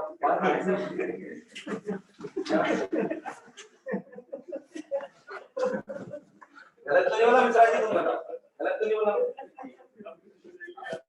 आज बस में आज भी डाला था और बढ़िया मजा था डांस करके जा। मैं इन एनी केस बस में भीड़ ज्यादा है, and your head touches somewhere on a sensitive part of a female. This is not a skin touch. जो न्यायाधीश की definition को समझो, like your hand touches the breast of a female. Is it a kind of sexual harassment? कि अगर इनमें से कोई जाकर के न्यायालय में आने का दर्ज कर देता, concerned people was trying to harass me sexually. He was trying to touch me. Is it a kind of case? गलत है सही, पर ये भी बेटा अपनी जन्म दी गई सिचुएशन, क्योंकि अपने यहाँ जो बसें ऐसे चलती है वो तो ठीक है, लेकिन जो बस बिल्कुल ऐसे चलती है ना सब तक, उसमें भी आके जाती है। सॉरी वो स्थिति जो है उसकी वजह से इस स्थिति ने जन्म ले लिया। न्यायाधीश ने जो फैसला दिया वो इसके आधार पर दिया। पहला चीज स्किन टू स्किन टच, क्योंकि ऐसे कई सारे कन्विक्शंस आए जो रॉन्ग प्रूफ हुए इन सब मामलों में। ऐसे कई सारे कन्विक्शंस हुए जिसमें आदमी ने इंटेंशनली ऐसा करने की कोशिश नहीं की, अनइंटेंशनली उससे ऐसा हो गया and he was accused, he became an accused in the court of sexual harassment. तो न्यायाधीश ने कहा पहला skin to skin touch, that means over a clause for the bearings if you are touching someone, but ये अब इसमें समस्या ये है कि न्यायाधीश में फंसी हुई है ना, वो ऐसा बोले तो जाए वैसा बोले तो जाए। उसने तो पुरुषवादी दृष्टिकोण से अपना फैसला दिया, भाई सही है, over the bearings of the clothings, if your hand or your body part touches someone who is a female, it will never be considered as sexual harassment. Sexual harassment will be skin to skin touch. That means you are trying to harass her, कि आप उसको harass करने की कोशिश कर रहे थे, है ना? क्योंकि प्रतीक भैया की परिभाषा के अनुसार तो भूलना भी harassment है।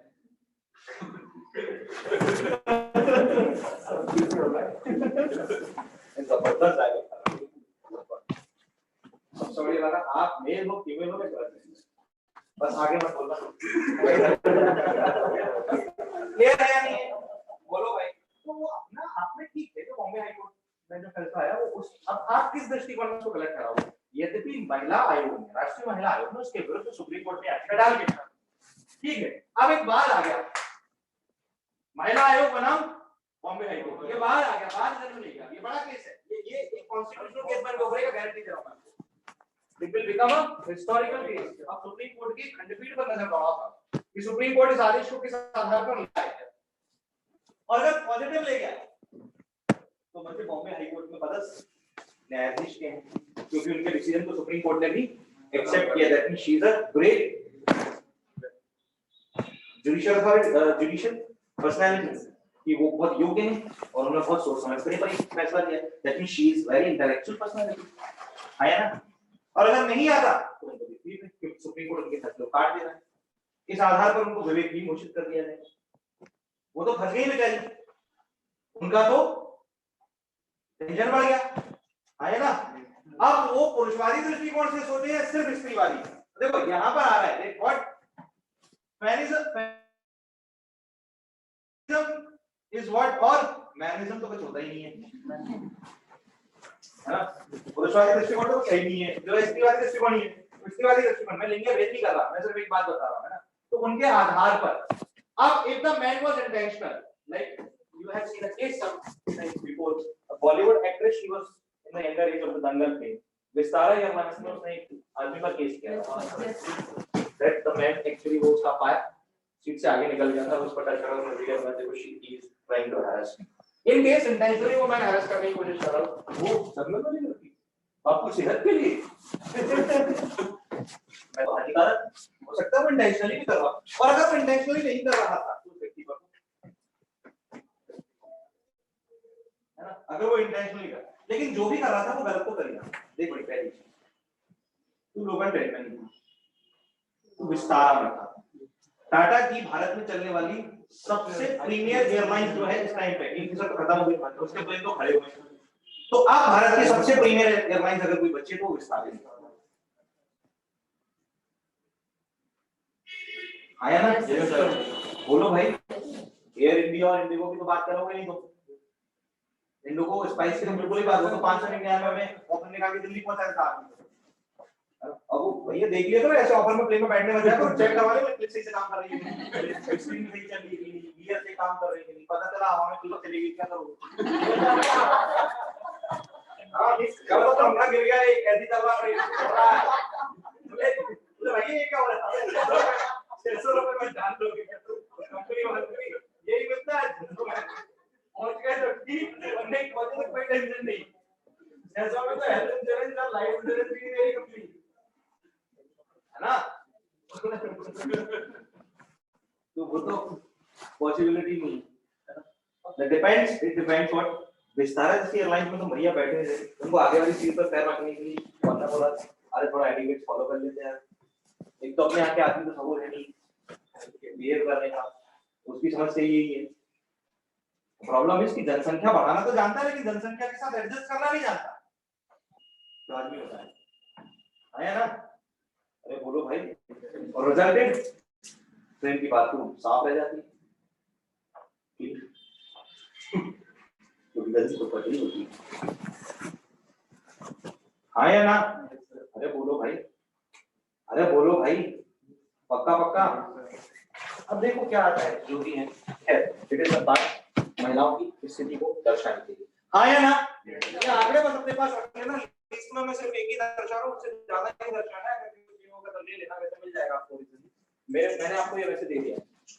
वैसे टॉपिक करंट अफेयर में क्यों आया, हालिया तौर पर हमने कल के दिन ही की लास्ट टॉपिक में कैंसर पंजीकरण कार्यक्रम पढ़ा था, क्योंकि केंद्रीय स्वास्थ्य मंत्री हर्षवर्धन ने उसकी तारीफ की। इसी तरीके से केंद्रीय स्वास्थ्य मंत्री हर्षवर्धन ने इसकी तारीफ, क्योंकि केंद्रीय स्वास्थ्य मंत्री हर्षवर्धन ने कहा कि वर्ष 2014 से 2016 तक एमएमआर की जो रेट आई थी वो थी 130।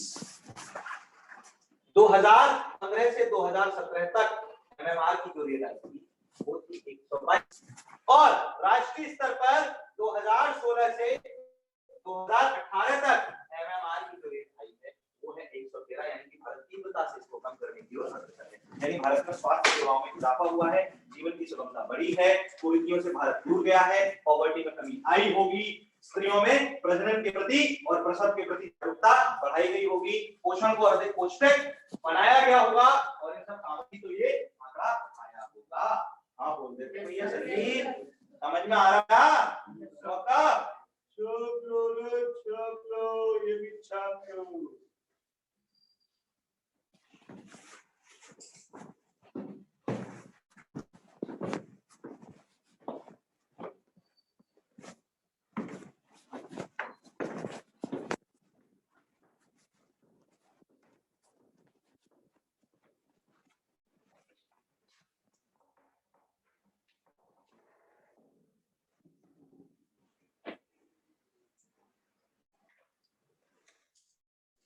होगा भैया?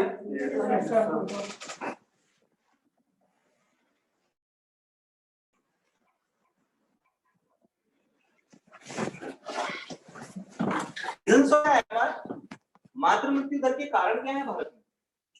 Who can tell me? लिखिएगा the reasons of the maternal mortality rate in India. Bharat में मातृ मृत्यु दर के प्रमुख कारण, the reasons of the maternal mortality rate in India. Bharat में मातृ मृत्यु दर के प्रमुख कारण, पॉवर्टी, गरीबी, है ना, स्वास्थ्य व पोषण सेवाओं की कमी। ऐसा नहीं कि कमी है, लेकिन निजी क्षेत्र में ज्यादा है, जिनके पास धन है वही दे सकते हैं, शासकीय क्षेत्र में नहीं हो पाएगा। वो हमें कोरोना सिखा के आए थे, अब करना पड़ेगा। That means the lack of health and nutrition services. Yes sir, no sir. अरे बोलो।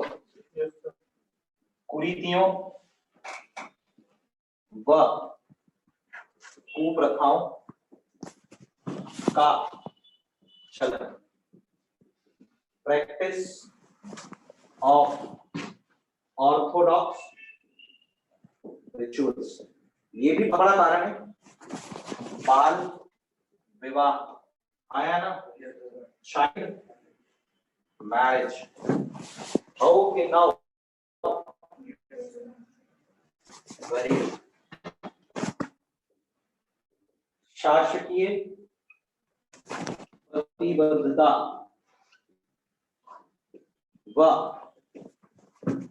प्रयासों का शुरुआती इनिशियल है, आज नहीं है लेकिन प्रारंभ में था, आया ना, बोल दो, द इनिशियल लैक ऑफ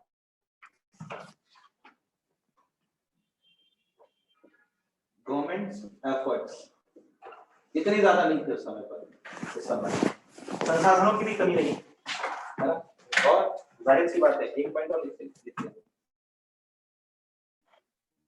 जीवन की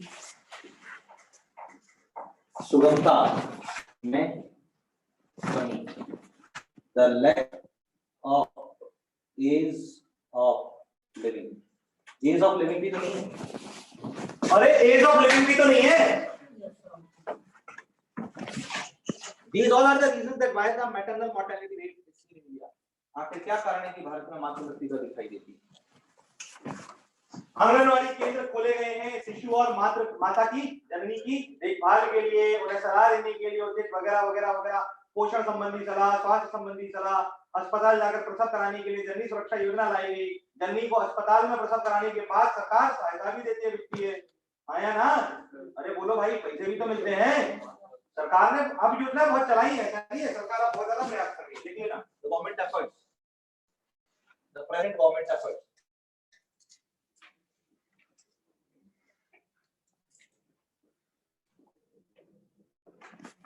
वर्तमान शासकीय प्रयास जो एमएमआर को कम करने के लिए किए जा रहे हैं, और इनके संबंध में जागरूकता अभियान भी अलग से चलाया जा रहा है, हाँ या ना, ये सारे आते हैं। सबसे पहले प्रधानमंत्री मातृ वंदना योजना, आया ना, ये क्या है, प्राइम मिनिस्टर मातृ वंदना योजना। दूसरा जननी सुरक्षा योजना,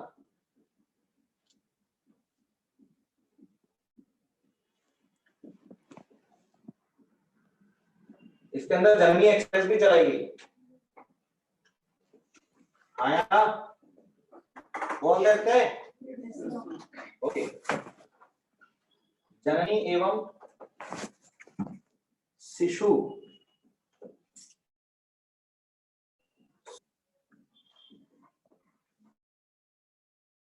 कार्यक्रम, जननी एंड शिशु सुरक्षा प्रोग्राम,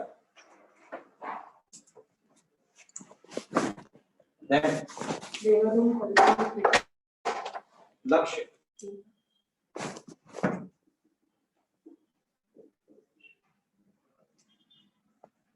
लक्ष्य स्कीम अलग से चल रही है,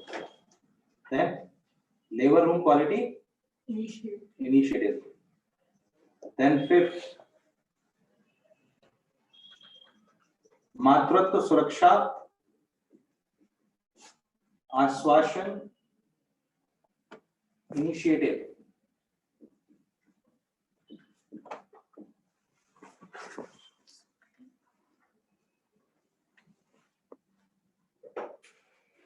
मैटरनल सेफ्टी एज्यूरेंस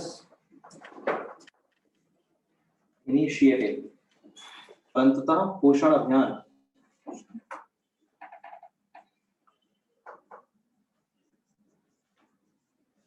न्यूट्रिशनल कैंपेन, तो आंगनवाड़ियों की मदद से चला जाएगा। आया ना? These all. जिला स्तरीय कार्यक्रम है सारे। जैसे कल सेक्टर बच्चे का कार्यक्रम था, जिला स्तर पर चला जाएगा कार्यक्रम। बोलो। पक्का? ये सरकारी प्रयास है। ये स्थिति है वर्तमान। मेरे ख्याल से आपके पास अच्छा मटेरियल है, ऐसे सबको अच्छा प्रश्न आता है तो अपन उधर लिख सकते हैं। The basic part is what it comes from paper 2 part B unit 5, either in the nutrition or the swasthya or the sanitary, the issue related to the population and the health. How about how about very good बेटा। चलिए current affair की सभा यहाँ समाप्त करते हैं। अगली सभा की 10 मिनट का ब्रेक लेते हैं। आप सभी का अभी तक के लिए बहुत बहुत धन्यवाद।